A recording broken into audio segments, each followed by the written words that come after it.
آج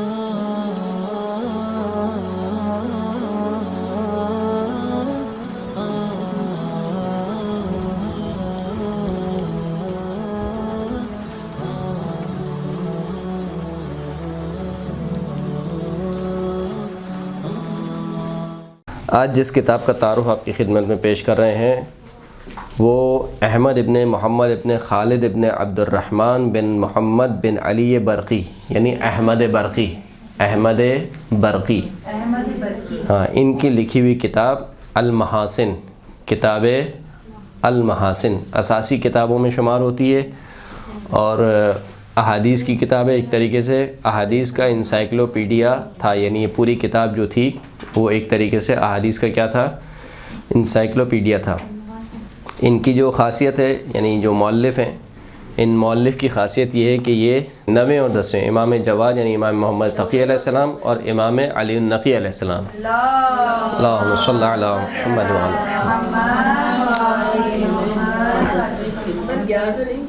نہیں،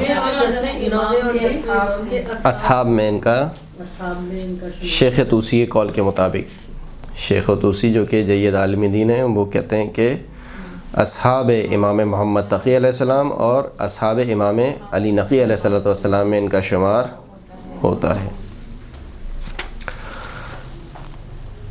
خوب جس خاندان سے تعلق رکھتے تھے وہ خاندان تشیع کا خاندان تھا، اور ایک علمی گھرانے سے ان کا تعلق تھا۔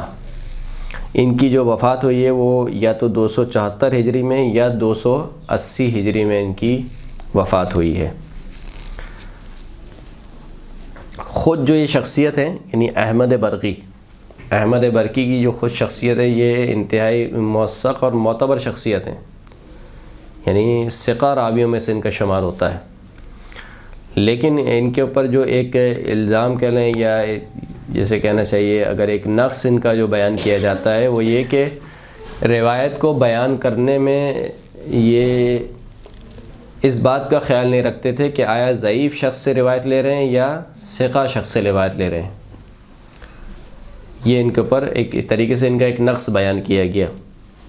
خود جو یہ شخصیتیں موثق ہیں، معتبر ہیں خود شخصیت، لیکن جن سے یہ روایت لیتے تھے ان کے بارے میں کہا جاتا تھا کہ یہ رعایت نہیں کرتے تھے، کہ یعنی ایسے اشخاص سے بھی روایت نقل کر دیتے تھے جو کہ ضعیف ہے، ایسے افراد سے بھی، جیسے کہ اتہام ان پہ اوپر یہ لگایا گیا کہ یہ جو ہے وہ ضعیف راویوں سے روایت نقل کرتے ہیں یا مرسل روایت پر اعتماد کرتے تھے۔ یہ بھی ان کے اوپر ایک طریقے سے اتہام لگایا گیا، یا جو بھی اس کو آپ کہہ لیں کہ مرسل روایت بھی بیان کرتے تھے۔ مرسل وہ روایت ہوتی ہیں جس میں راویوں کا جو سلسلہ جو چین ہوتی ہے اس میں سے کوئی راوی گرا ہو نیچے سے، یعنی ساقط ہو، صحیح، اس کو مرسل کہتے ہیں۔ ہے ہی نہیں، یعنی موجود نہیں ہے، صحیح۔ یعنی مثال کے طور پر اگر 10 راوی ہیں کسی روایت میں، تو مثال کے طور پر 5ویں نمبر کا جو راوی ہے، ہمیں یقین ہے کہ یہ جو 5ویں بندہ جو ہے، 5ویں نمبر کا جو راوی ہے، یہ 4تھے نمبر کے راوی کے زمانے میں تھا ہی نہیں، تو پھر یہ 5واں والا 4تھے والے سے کیسے نقل کر رہا ہے؟ اس کا مطلب ہے یقیناً بیچ میں کچھ افراد تھے، وہ افراد معلوم نہیں ہیں، یعنی سند میں نہیں ہیں، تو لہٰذا اس کو کہتے ہیں مرسل روایت ہے۔ ہاں، مرسل روایت جو ہے وہ 5 جو ہے وہ ہے ہی نہیں، یا کچھ غلط لوگوں نے امنڈمنٹ کر دی۔ ایک دیکھیں، ایک تو راوی ضعیف ہے، وہ تو الگ بات ہے، یعنی راوی سارے موجود ہیں، سند پوری موجود ہے، لیکن مثال کے طور پر سند میں راوی ضعیف ہیں، وہ ایک الگ مسئلہ ہے۔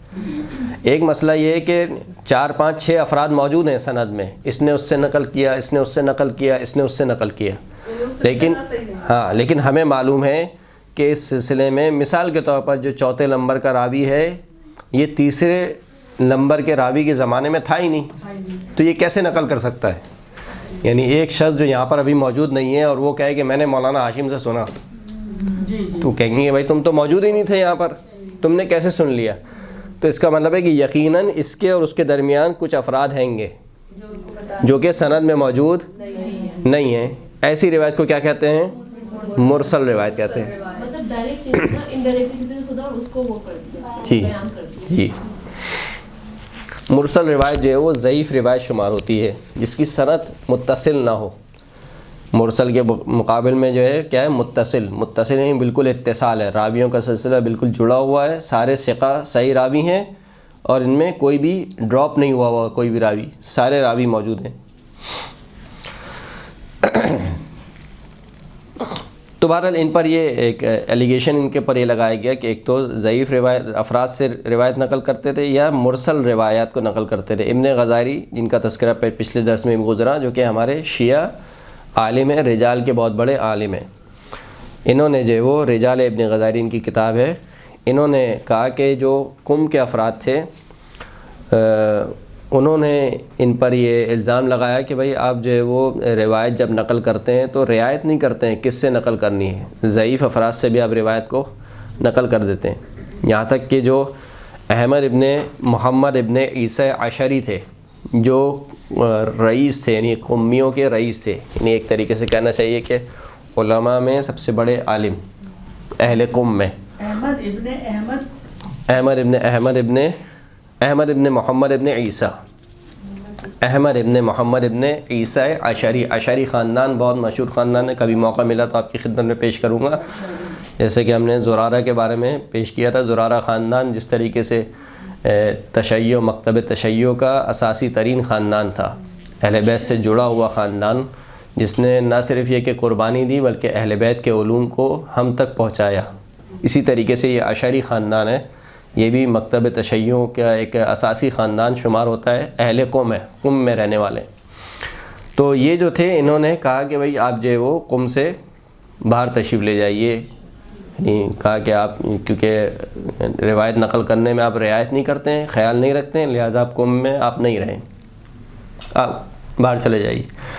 لیکن پھر کہتے ہیں کہ جب انہیں پتہ چلا کہ ان کو یہ کام نہیں کرنا چاہیے تھا، تو جب ان کی وفات ہوئی، کن کی؟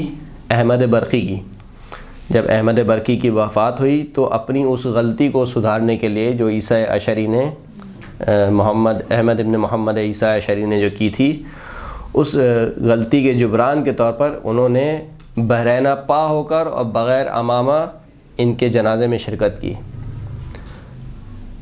احمد ابن محمد ابن عیسیٰ عشری نے جب ان کی وفات ہوئی خالد برقی کی، تو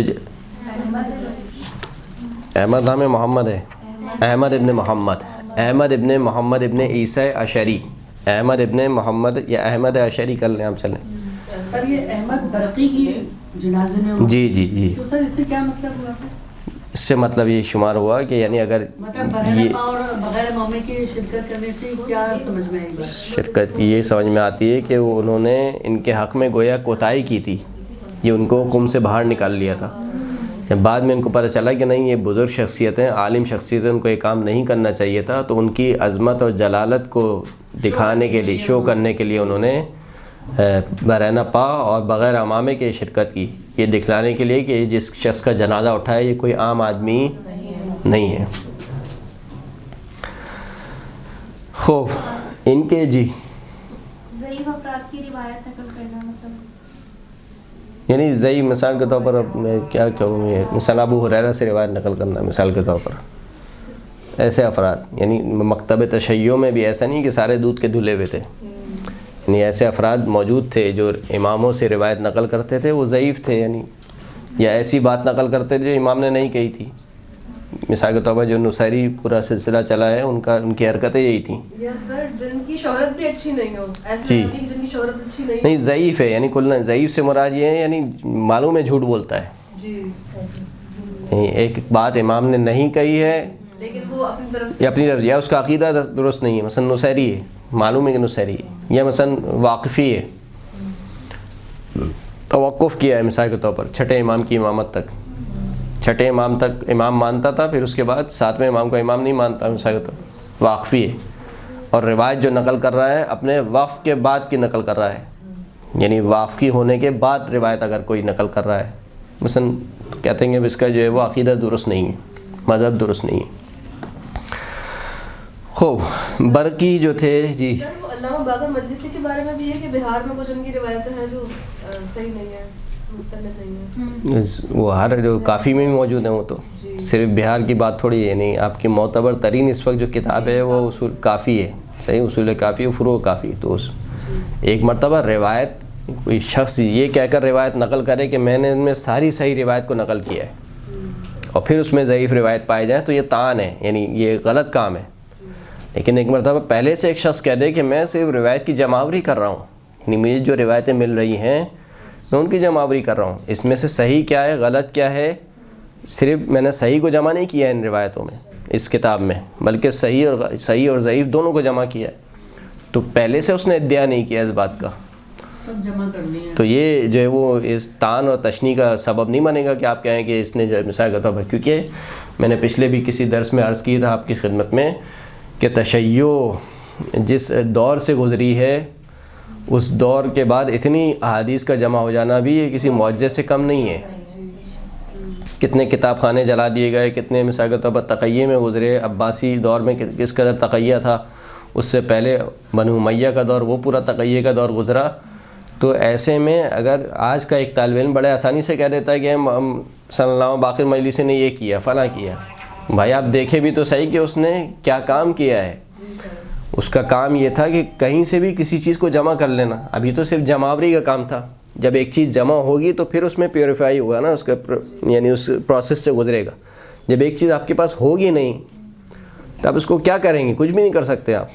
پہلے آپ جمع تو کریں ایک چیزوں کو کہ یہ چیزیں ہمارے پاس موجود ہیں، پھر اس کے بعد اس کا اگلا کام شروع ہوگا. بہرحال لیکن سر جی ٹائم کم رہ گیا ہے، بولیں. سر پیوریفائی کرنا نارمل انسان کے لیے تو مشکل ہے. نہیں اسی لیے تو مجتہد ضروری ہے.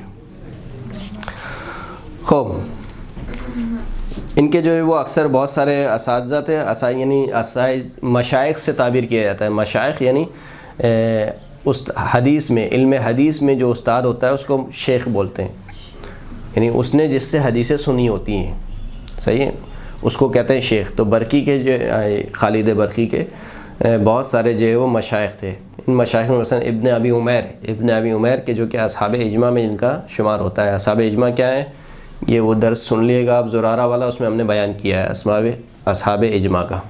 صحیح، جن کا سب کے اوپر اتفاق ہو. نہیں، رجال میں اصحاب اجماع کچھ اور ہیں. خوب محاسن برقی جو برقی ہیں، ان کی ایک کتاب جو بہت مشہور ہے وہ یہ المحاسن ہے. اس کے علاوہ التہانی، التعازی اور اخبار الامم، یہ بھی ان کی مشہور کتابیں ہیں. المحاسن، التہانی، الف تے دو چشمے والا ہے، الف نون اور یہ، التہانی، التعازی اور اخبار الامم، یہ بھی ان کی کتابیں مشہور ہیں. امم جو ان کی کتاب المحاسن، کتاب المحاسن کے بارے میں شیخ صدوق یہ کہتے ہیں کہ میں نے اس کتاب میں یعنی من لا یحضر الفقیہ میں ان منابع سے احادیث کو نقل کیا ہے جن کے بارے میں اطمینان رکھتا تھا. صحیح ہے، مثال کے طور پر اس کے بعد انہوں نے کچھ کتابوں کے نام لیے کہ میں نے ان کتابوں سے یہ حدیثیں لی ہیں. کون کہہ رہا ہے؟ شیخ صدوق. شیخ صدوق جو کتاب من لا یحضر الفقیہ، جو کتب اربعہ میں سے ایک ابھی کتاب ہے ہماری معتبر، جو 4 کتابیں ہیں، اصول کافی یعنی من لا یحضر الفقیہ، تہذیب اور استبصار، یہ 4 کتابیں. ایک کتاب کافی کلینی نے لکھی، من لا یحضر الفقیہ شیخ صدوق نے لکھی، اور شیخ طوسی کی 2 کتابیں، کتاب تہذیب اور استبصار، یہ 2 کتابیں. استبصار الف سین تے بے صاد الف رے. اس من لا یحضر الفقیہ کو لکھنے والے شیخ صدوق کہہ رہے ہیں کہ میں نے اس کتاب میں ان کتابوں سے احادیث کو لیا ہے کہ جن کے بارے میں مجھے اطمینان تھا کہ یہ صحیح کتابیں ہیں. ان میں سے ایک کتاب کو شمار کیا، کون سی؟ کتاب المحاسن کو، کتاب المحاسن کو. ابن ادریس حلی کہتے ہیں کہ جو سرائر ان کی کتاب ہے ابن ادریس حلی کی، اس کے آخر میں کہتے ہیں کہ میں نے جو ہے وہ محاسن کو مکتب تشیع کی جو کتابیں ہیں ان کے معتبر کتابوں میں پایا ہے. محاسن، کتاب المحاسن کو میں نے معتبر کتابوں میں پایا ہے. اسی طریقے سے قاضی نور اللہ شستری کہتے ہیں کہ یہ جو کتاب ہے، کتاب المحاسن 5ویں معتبر کتاب، یعنی 4 کتابیں وہ گزر گئیں، ان کے مقابل میں 5ویں اگر کوئی معتبر کتاب ہے تو وہ کون سی ہے؟ المحاسن ہے۔ علامہ محمد تقی مجلسی، یعنی علامہ باقر مجلسی کے والد، باقر مجلسی کے والد، ان کا نام کیا ہے؟ تقی مجلسی۔ وہ کہتے ہیں کہ کتاب محاسن ہمارے پاس ہے، اور اسی طریقے سے ہمارے مشائخ نے اس کو نقل کیا ہے، اور ان کے جو کتاب محاسن کے جو لکھنے والے ہیں خالد برقی، انتہائی معتبر اور ثقہ شخص ہیں، اور یہ کتاب ابھی بھی ہمارے پاس موجود ہے، اور شاید جو اصل کتاب تھا اس کا 1/3 حصہ ابھی باقی رہ گیا ہے۔ صحیح؟ یہ کتاب المحاسن۔ کتاب المحاسن جو ابھی موجود ہے وہ 2 جلدوں پر ہے۔ کتنی جلدوں پر ہے؟ 2 جلدوں پر۔ جو یہ اصل کتاب تھی کتاب المحاسن، نجاشی کے قول کی بنا پر 90 اور شیخ طوسی کے قول کی بنا پر 98 رسالوں پر مشتمل تھی۔ یعنی ابھی یہ 2 کتابیں، یعنی اس جیسی نہ جانے کتنی اور جلدیں تھیں اس کتاب کی، المحاسن کی۔ قول کے مطابق 90 اور شیخ طوسی کے قول کے مطابق 98 اس میں رسالے موجود تھے۔ درست ہے؟ پھر ابھی جو ظاہر سی بات ہے، ابھی جو اس کی صرف 2 جلدیں موجود ہیں ابھی اس کتاب کی، باقی تمام کا تمام یہ کتاب جو ہے وہ مفقود ہو گئی ہے، موجود نہیں ہے ابھی۔ اب وہ جل گئی ہے یا کیا ہو گیا ہے، بہرحال وہ ضائع ہو چکی ہے۔ ابھی سے فقط اس کی 2 جلدیں ہمارے درمیان موجود ہیں۔ یہ جو کتاب ہے اس میں جو احادیث نقل کی گئی تھیں، ظاہر سی بات ہے کہ ایک انسائکلوپیڈیا تھا احادیث کا، تو ہر موضوع پر احادیث موجود تھیں، چاہے وہ علم کلام سے تعلق رکھتی ہوں، یعنی عقائد سے تعلق رکھتی ہوں، احکام سے تعلق رکھتی ہوں، فروع دین سے جن کا تعلق ہو، یا اخلاقیات سے تعلق رکھتی ہوں، ہر اعتبار سے احادیث کو کیا کیا تھا انہوں نے؟ جمع کیا تھا۔ یہ اس کے کتاب کا پہلا حصہ ہے، جزء اول، پہلی جلد میں کتنے ابواب ہیں؟ 5 آئیں گے۔ پہلا باب ہے کتاب، یعنی باب کو انہوں نے کتاب کا نام دیا تھا، کتاب الاشکال والقرائن، کتاب الاشکال والقرائن، قرائن لکھ لیں آپ، کتاب القرائن، کتاب ثواب الاعمال، یہ دوسرا باب۔ تیسرا باب کتاب عقاب الاعمال، عقاب الاعمال، عقاب بولتے ہیں نا، اس خدا اس کو عقاب کرے گا، عین قاف الف ب۔ چوتھا جو تھا کتاب الصفوۃ، صفوہ یعنی جیسے آپ زیارت میں پڑھتے ہیں، یا وارث آدم صفوۃ اللہ، صفوہ، کتاب الصفوہ، صاد فے واو اور گول والی تے، کتاب الصفوہ۔ اور 5واں باب تھا کتاب مصابیح الظلم، مصابیح الظلم، مصابیح، مصباح کی جمع ہے مصابیح، میم صاد الف بے یہ حلوے والی ہے، مصابیح الظلم۔ ہاں، یہ 5 باب پہلی جلد میں تھے، صحیح ہے، اور باقی کے جو باب تھے وہ دوسری جلد میں تھے، کتاب العلل، عین لام لام، کتاب العلل، کتاب السفر، کتاب المآکل، کتاب الماء، کتاب المنافع، کتاب المرافق۔ کتاب جو تھی وہ ان 11 ابواب پر، ابھی جو 2 جلدی کتاب ہے وہ ان 11 ابواب پر مشتمل ہے، صحیح۔ ان 11 ابواب میں جو مثال کے طور پر پہلا باب ہے کتاب القرائن وغیرہ ہے، کتاب القرائن میں انہوں نے ان احادیث کو جمع کیا جو کہ عدد کے اعتبار سے احادیث تھیں، یعنی مثال کے طور پر ایمان کی 4 خصلتیں، مثال کے طور پر مومن کی 4 نشانیاں ہیں، عددی مباحث جو عددی احادیث تھیں اس کو جمع کیا کہاں؟ کتاب القرائن میں، صحیح۔ کتاب خصال اسی طریقے سے، شیخ صدوق کی کتاب خصال، اس میں بھی اسی طریقے سے کہ جس میں ایک بات کو بیان کیا ہے، کسی وہ بات کے جس میں 2 باتوں کو بیان کیا ہے، وہ بات کے جس میں 3 باتوں کو بیان کیا ہے، یعنی عدد کے اعتبار سے، تو وہ کتاب قرائن۔ کتاب ثواب الاعمال جیسے کہ نام سے ہی ظاہر ہے، یعنی اعمال کے ثواب بیان کیا ہے، یعنی وہ احادیث کی جس میں اعمال کے ثواب کو بیان کیا گیا ہو۔ کتاب عقاب الاعمال جس میں اعمال کی عاقبت کو ذکر کیا ہو، یعنی سزا کو بیان کیا گیا ہو۔ شیخ صدوق نے بھی کتاب لکھی ہے، شیخ صدوق نے نہیں، ابن طاؤس، اقبال الاعمال کس کی ہے؟ ابن طاؤس کی ہے۔ ان کی جو کتاب، یعنی انہی کی اسی کتاب محاسن کا یہ باب ہے، کتاب محاسن کا ایک باب ہے کتاب و ثواب الاعمال، کتاب و عقاب الاعمال۔ پھر اس کے بعد جو کتاب صفوہ ہے، یعنی اس کے بعد جو تیسرا چوتھا باب ہے گا، یہ بہت اس میں کافی ڈیٹیل سے احادیث کو بیان کیا گیا ہے۔ صفوہ بولتے ہیں چنے ہوئے افراد کو، یعنی مثال کے طور پر انسان کی خلقت کو، پھر کس طریقے سے مسلمان کس طریقے سے خلق ہوئے، ان کی تینت کس طریقے سے بنی، شیعوں کی تینت کس طریقے سے بنی، مومن کی نشانی کیا ہے، شیعوں کی نشانی کیا ہے، مومن کو کیا اجر و ثواب دیا جائے گا، یہ تمام باتیں اس میں ذکر کی گئی، درست ہے۔ پھر اس کے بعد جو ہے وہ، یعنی یہ بہت ڈیٹیل ہے، میں بہت مختصر آپ کو کر کے بیان کر رہا ہوں کیونکہ وقت نہیں ہے، کافی ڈیٹیل میں اس کو انہوں نے ذکر کیا، یعنی خود کتاب صفوہ کے ہی تقریباً 48 باب ہیں۔ کتاب صفوہ کے ہی کتنے 48 باب ہیں، 48 میں سے پھر 5 الگ ہیں اور 9 الگ ہیں، اس طریقے سے انہوں نے تقسیم بیان کی ہے۔ اس کے بعد جو ہے کتاب مصابیح الظلم، مصابیح الظلم میں انہوں نے ایک طریقے سے معرفت کے راستوں کو بیان کیا ہے، یعنی اگر تمہیں اللہ تک پہنچنا ہے تو کیا راستہ کیا ہونا چاہیے، یعنی کون سے راستے ہیں جو ہدایت کے راستے ہیں، کون سے راستے ہیں جو کہ گمراہی کے راستے ہیں۔ ہدایت کے راستے مثلا قرآن و اہل بیت، صحیح ہے، وہ رسول خدا نے بیان کیا کہ انی تارک فیکم الثقلین کتاب اللہ و عترتی اہل بیتی، مثال کے طور پر۔ تو مصابی بولتے ہیں کس کو، چابیوں کو۔ ظلم تاریک کی جمع ہے، تاریکیوں، یعنی تاریکیوں کی چابی، یعنی جس طریقے سے جس کے ذریعے سے آپ تاریکی کو دور کر سکتے ہیں۔